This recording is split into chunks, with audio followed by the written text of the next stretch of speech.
Do you ever feel like you want more structure in your life, but you're worried it will take away your freedom? In today's episode, we're going to be talking about how we can have both. I'm sharing four simple ways to create more structure in your day without feeling like you're stuck in a rigid schedule. Are you ready to stop the chaos, the stress, the overwhelm that's filling your life? I'm Renae Matt, and together you and I are going to build simple routines that are going to change your life. When you put these habits into practice, you're going to be able to organize your life in a way where you can be there for your family, pay off your debt, save money, your house can stay organized, you don't have to stress about what's for dinner, and you still get time for yourself. So without further ado, let's get started. Welcome to the Routine Advantage Podcast. Now, if you're listening to this podcast, there's probably some indication that you are looking for a routine or a habit that can help you organize your life a little bit more. But one of the things that many of us are hesitant about is the fact that we are a little bit fearful of getting stuck in a rigid schedule and not being able to have the flexibility to live our lives the way that we want. And we're worried that we're going to lose that freedom if we put too many habits or routines in place. And I just want to reassure you that that is not the case here. I obviously love routines and the benefits that they can bring you in your life, but I am also a big fan of feeling like I have the flexibility to live my life how I want. And I want that for you as well. So, this is a great episode if we are looking to add more structure without feeling the restrictions that too much structure can bring. So, I want to go over four ways that you can bring more structure into your life without feeling that restriction. So, number one is to understand your own energy levels and then work with your best times. So, what I mean by this is you really want to pay attention to how your energy shifts throughout the day. Are you somebody that gets your best work done at 5 a.m.? Is it at 1 p.m.? Maybe it's at 10 p.m. You have to understand how you work best, and your energy levels might be completely different than the person standing next to you. So you have to understand what time of day do you get your best work done. And then when you find that, you want to schedule those higher energy projects or the more brain powered activities during those times as much as you possibly can. So there are going to be obviously limitations where we can't always do what we need to do at those times, but for the most part, if you can put the activities or the projects that need the most brain power during your higher energy times of the day, that's going to help you get through the day and be able to get things done more efficiently because you're going to have your best energy at those times. And then for the items or the tasks that you need to do that are a little bit more monotonous and don't use as much brain activity, you can do those things during your lower energy times. So play around with this and see what works best for you. But this is a really great way to add a little bit more structure without feeling like you are, overhauling your whole life. Number two is to utilize a day stack to organize your day. And this don't run away or turn this off right now because you're like, wait, this is too much structure. What I mean by this is that you don't have to do a big time block. So a lot of people talk about time blocks and they're like, okay, from the time I get up to, 10 a.m. is a work block and everything I do for work has to be done within this time frame. And then it goes into my lunch block, then it goes into my afternoon block, and then it goes into my evening block. And this is all the stuff I have to get done in there.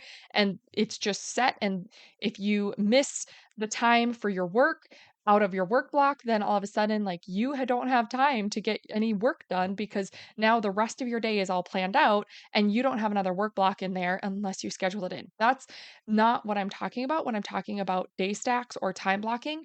That is a way to do it and it works for some people. But if you are wanting more flexibility and more freedom without so much structure, what we really are focusing on is just making sure that we have enough time scheduled so that we can get the things done that we need to do. So it's kind of taking your priorities and plugging those in and just making sure that there is time held on your calendar for these things. Not only does this help you to really prioritize what's important, but it also makes sure that you aren't over scheduling yourself, which so many of us have a tendency to do because there's just so much to do in our lives. We have a lot of responsibilities. So if we take a block of time and we plug it in, we know that we have enough time for that thing. And when we start doing this, all of a sudden we start to realize we're not going to have time for everything. So we really need to focus on what is most important. And then that is what gets scheduled into our days. And when you're working with a day stack, to keep it flexible and to keep it fluid so that you don't feel so restricted or like it's mandatory to follow this super rigid schedule, what we're doing is we're going to plug each of those time blocks in there and then you can restack your day as you need to. So if you're feeling like you have a little bit more energy in the morning, then pull those tasks or those time blocks to the beginning of your day to get some of those things done right away, and then as your afternoon progresses and you have less energy, then, or if that's the case for you, I should say, then you can rearrange your day and focus on those tasks later in the afternoon when you have a little bit less energy, but you're still getting those things done.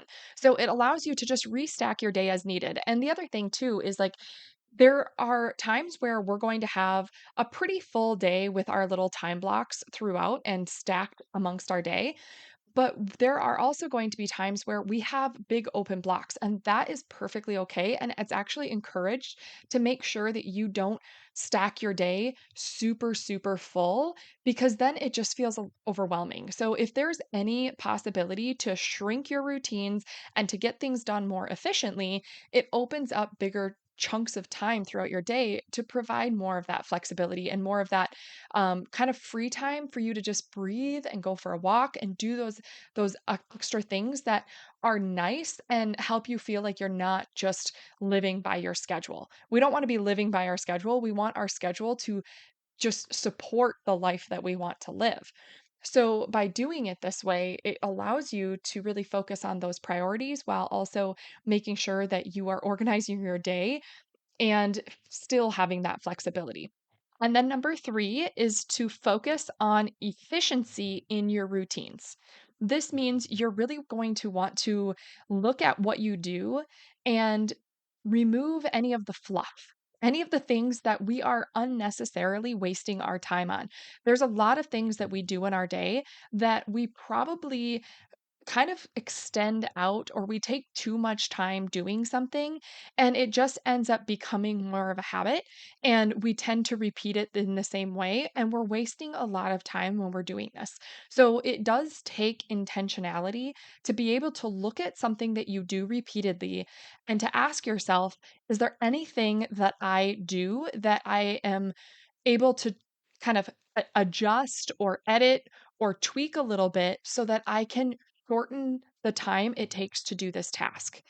And when you can do that, that's when you are going to have more efficiency. You're going to shorten the time to do those routines. You're going to open up more space in your day and you're going to feel like you have more free time, which is something that we all really love having is more free time because who wouldn't like more time in your day? So, to think about this, think about if you get home from work. Let's say you get home from work and you kick off your shoes and then you sit on the couch and you end up sitting there for like 30 minutes just trying to decompress from getting home from work. You're scrolling on your phone and then you get really tired. You realize you still have to get up, you have to start dinner. So we think about doing that and we're tired now because we've finally gotten to relax only to have to get back up off the couch and go do our thing. We have to figure out what's for dinner and then we're kind of partially cleaning up, but we're too tired to actually finish everything by the time dinner's done because it's taken us forever to figure out what we want and to finally cook it. And now we're just checked out and we're like, okay, we'll just get to the dishes in the morning. And so then you end up going to bed with dirty dishes. You're exhausted. You feel like you were busy all evening. And now you're waking up in the next morning with a dirty kitchen and tasks that are already on your plate before you even start your day. So instead, let's think about the fluff, what we're doing to elongate this routine when it doesn't have to be that way. So instead of doing it the way that we just laid out, let's think about the outcomes that we're wanting. We need to get home and we need to get dinner on the table, and we would like to go and be able to relax with a clean kitchen so that we can go to bed with a clean kitchen and wake up to a clean kitchen, right? So instead of sitting on the couch right away, which is what is triggering us to start relaxing and get really tired and to start procrastinating to making dinner, we need to not sit on the couch right away. Okay. So think about this. Think about instead coming home, putting your shoes away, and going straight into the kitchen to get prepped for dinner. We're going to fill the sink with hot soapy water and we're going to wash dishes as we go while we are cooking. We can flip some music on to make it more enjoyable, or we can listen to an audiobook or a podcast, or we can just simply cook in silence or have a conversation with somebody, and we can just enjoy the time getting dinner ready. And we are washing dishes as we go, so it's going to be super minimal cleanup. You have not started to relax, so you haven't lost the energy. You are still rolling through your day, so you are getting dinner ready, you have more energy, so it's happening faster. You have been following your meal planning routine, so you know exactly what you're having, so you can go straight to your kitchen, start this process, and get dinner done quickly. And by the time you sit down to enjoy your dinner, the dishes are basically done because you've been washing as you go, you've been cleaning up as you go, and now you can sit down, you can enjoy a nice dinner, and then you can just finish those dishes that you just used, and cleanup after dinner is super easy because it's all been done. And so now you not only got dinner on the table, you enjoyed your dinner, you cleaned the kitchen is now reset, and now you can make a cup of tea and you can relax for the rest of the evening. Or you can do a movie night, or you guys can play games, or you can do whatever it is that you have going on in your life. But this allows you to really condense the routine for dinner, and you now have opened up the rest of your evening rather than dragging it on and procrastinating and feeling like your entire evening is now sucked up from having the dread of making dinner. It's no more. Now you can just get dinner done and relax afterwards after everything is reset. So you've been able to take the procrastination and the scrolling and all the fluff that comes into your routine, you've been able to remove it, make it more efficient, and now it's opened up the rest of your evening. So that's what I'm talking about when you can really focus on efficiency in your routines. And this is for all of your routines. I was just focusing on the evening dinner routine as an example, but think about where this applies in any area of your life and what you're doing to be able to cut it down, make it more efficient, utilize when you have energy. If something all of a sudden is sucking your energy, see if you can remove it so that it benefits you and you can get things done more efficiently. And then number four is to identify the routines in your life that help make your life easier. So, not only are we looking at how to make our routines more efficient, but we're also looking and recognizing what routines we have that are benefiting us in a way that makes our life flow more smoothly. So, even if you are not somebody that feels like you have a lot of structure or routines in your life, I guarantee you there are already things that you do that are a routine just by default. There are things that you do automatically that you just do in the same order without even thinking about it. It's just automatic because you've done it the same way for so long. So, when you are kind of looking at your day and your week and your month, whatever it is that you're reviewing, think about things that you do on repeat and think about how you can utilize that routine to make things easier for your future self. So think about how you're getting ready in the morning. Think about how you're planning out your meals and how you're doing your grocery shopping. Thinking about how you clean each room of your home or how you reset your home and just kind of go through and tidy things up so that it's ready for company. All of those little things that you probably do in the same order. And think about what makes your life easier so that you can actually think about pulling it in and creating a little bit more structure around it to benefit you. So if you are thinking about how you get ready in the morning, you're doing the same thing and you're doing the same thing over and over. Well, okay, if you are getting ready in the morning, think about what you can tweak to make it a little bit easier for your future self.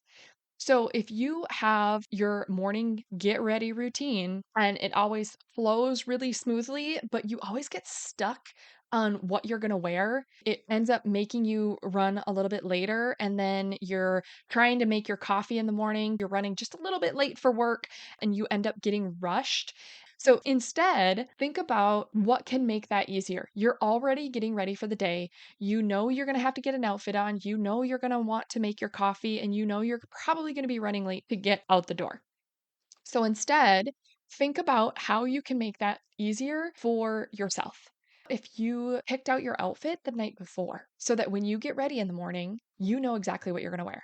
When you are cleaning up from dinner, maybe you get your coffee ready to go. You set your coffee pot, and maybe you even have a program timer on it where you can have it programmed when it starts to brew so that when you get up the next morning, you can go through your routine, you know exactly what you're going to wear, and when you come down to pour your coffee, it's already made.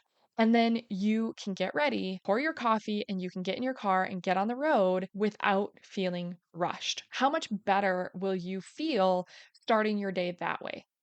So that's what I'm thinking about when I say identify the routines that you are already repeating in your life and figure out a way to edit them to make your life flow even smoother. So I know that was a lot. So I will quickly recap those 4 things that you can do to create more structure in your life without feeling restricted. And I know it feels like a lot, but you don't have to take all 4 of these. You can just take one and apply it where it works best and use that as a starting point to create more structure without feeling the rigidity of routines because they can be super beneficial. So a quick recap of those 4 ways to create more structure in your life is to number one, understand your own personal energy levels and then work with those best times. So find out when you feel like you have the most energy and start shifting your higher energy projects or your activities that need a little bit more brain power to the times of day when you have the best energy levels. Number two is to utilize that day stack to help you organize your day. So plug in little blocks of time for the things that are most important to you when you think that they would work best in your day. And if anything comes up, you still have the flexibility to restack your day, but it helps you to really prioritize what's most important and to give yourself blocks of time where you have more flexibility. And then number three is to focus on efficiency in your routines. So, really look at something that you do and remove the fluff to help open up more times of your day. Number four is to really identify the routines in your life that help make your life easier and create a little bit more structure around it so that it can make your day flow even smoother. So I hope that this was helpful for you. I hope it wasn't too much if you are somebody that is just getting used to routines and habits. But this is a really great way to start pulling a little bit more of that structure in while still maintaining the flexibility. So I hope that that was helpful, and I will catch you back here on the next episode. Did you love that episode or learn something useful? If so, would you do me a huge favor? My goal is to grow this podcast and help as many women as I can break free from the overwhelm so they can truly enjoy their life. The best way for me to do this is for you to leave a 5-star written review on your podcast app and to share this episode with a friend or in your Instagram stories. I appreciate you being here. I hope you have a wonderful day, and I will see you on the next episode. Take care.